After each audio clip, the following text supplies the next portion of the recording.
जाकर के हम महिलाओं की समस्याओं का समाधान होगा, क्योंकि जो समस्या पैदा करता है वो समस्याओं का समाधान नहीं करता है। जो हमारे साथ दुर्व्यवहार कर रहा है वो हमें सम्मान नहीं देगा। हम महिलाओं के साथ दुर्व्यवहार हो रहा है तो उसकी लड़ाई हम महिलाओं को लड़ना होगा। मेरे भाइयों, बड़े दुख के साथ कहना पड़ रहा है, आज यहाँ महिलाओं की संख्या न के बराबर है। साथियों, ये लड़ाई हम लड़ना चल रहे हैं उसमें आधी आबादी हम महिलाओं की है। साथियों, कोई भी ऐसा काम नहीं हुआ जो कि हम महिलाओं के बगैर हो जाए। क्या आप लोग इस लड़ाई को अकेले जीत सकते हैं क्या? बाबा साहब ने हम महिलाओं को 50% की भागीदारी बनाई है समाज में, हमको 50% की हिस्सेदारी है, तो क्या आप लोग 50% को छोड़ करके आजादी की लड़ाई लड़ सकते हैं? साथियों, अगर हमको काम करना है तो महिलाओं को घर से निकलना होगा। हम पुरुषों को चाहिए कि एक लड़ाई अगर लड़नी है तो महिलाओं को साथ में लेकर के, क्योंकि इसका इतिहास गवाह है कि कोई भी क्रांति हुई बगैर महिलाओं की नहीं। तो साथियों, आप लोगों को यहां से ये बात सीख कर तो जानी होगी, समझ कर जानी होगी, क्योंकि जो ये काम कर रहे हैं बगैर महिलाओं को नहीं कर सकते हैं। अगर आजादी आपको लेनी है तो बगैर महिलाओं को आजादी मिलने वाली नहीं है, क्योंकि आप एक तरफ घर से बाहर निकल करके वामचेव का प्रचार प्रसार करते हैं, उधर घर में ब्राह्मण आकर आपकी ही महिलाओं को गुलाम बनाने का काम करता है। मेरे भाइयों,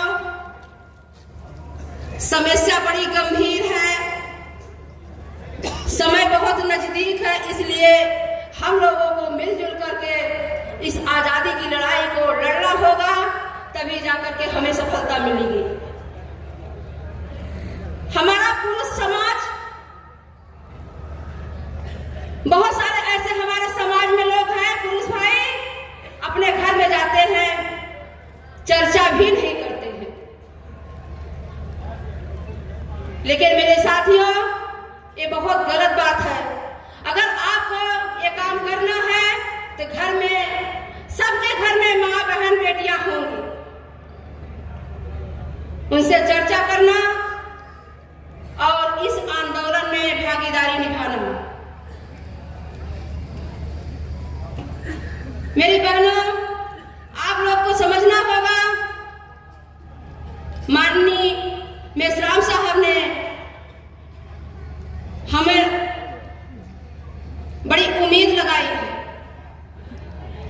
कि हम महिलाएं उनका साथ देंगे, तभी तो इतना बड़ा मंच दिया उन्होंने। तो हम लोगों को खरा उतरना होगा। साथियों, समय का पाबंदी है। मैं गेहूं जो गन्ना कैसे उगाया जाता है, कैसे काटा जाता है, और जब बाजार में हमारी फसल का हमें आर्थिक परिस्थिति कमजोर होने की वजह से तत्काल बाजार में ले जाते हैं, तो हमारी फसल का मूल्य कौन निर्धारित करता है? कौन करता है जी? मंडी का बढ़िया। और उसके जैसे जो भाव वो लगाते हैं और आपस में वो मिले हुए होते हैं। इतने रुपए से ज्यादा आज गेहूं नहीं खरीदना है, इतने से आगे आज बाजरा नहीं खरीदना है, वो उनकी मनमानी करते हैं। वो पेमेंट भी करे कि नहीं करे, वो भी उधार रख लेते हैं उसका। ये क्यों हो रही है ऐसी व्यवस्था? कितनी सरकार आए, 16वें प्रधानमंत्री जी आगे जो कह रहे हैं कि मैं ओबीसी का हूं। ओबीसी का है वो? ओबीसी के बारे में कभी कुछ बोला आज तक नहीं उन्होंने? कोई एक भी भला काम किया? और कोई अंडरग्राउंड बीजेपी समर्थक यहाँ बैठा हो तो वो बता दे खड़ा हो गया कि ये भला किया किसानों का? किया क्या? भला क्यों नहीं हुआ? जय जवान जय किसान मोर्चे भी हम हमारे बच्चे, और खेत में भी हम हमारे बच्चे। बाग जय के बोला अन्नदाता, पदवी दी अन्नदाता, और अन्न जो उत्पादन करते हैं उसके बदले में हमें क्या मिलता है? क्या मिलता है?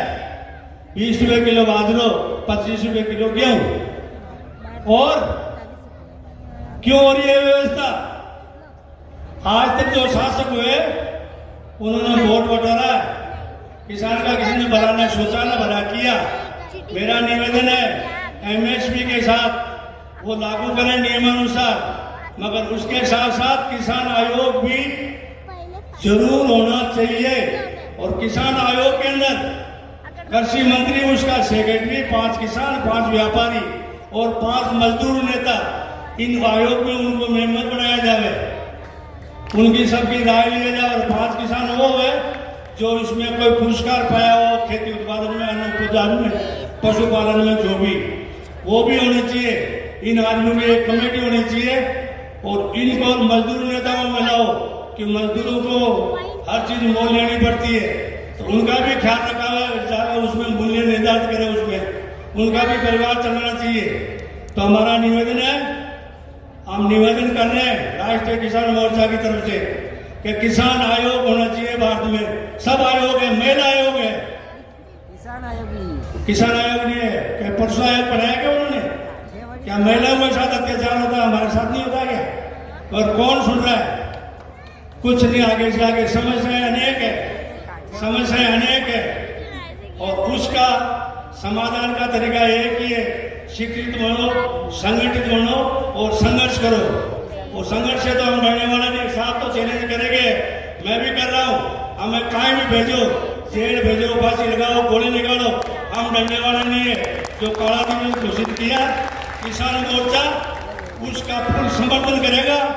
और मंच ने आपने मुझे सुना, मुझे अच्छी तरह सुना, मंच ने मुझे मौका दिया, मैं आप सबका आभार व्यक्त करता हूँ। और राजस्थान वासियों की तरफ से पूरा प्रदेश में राम राम शाह। राम राम।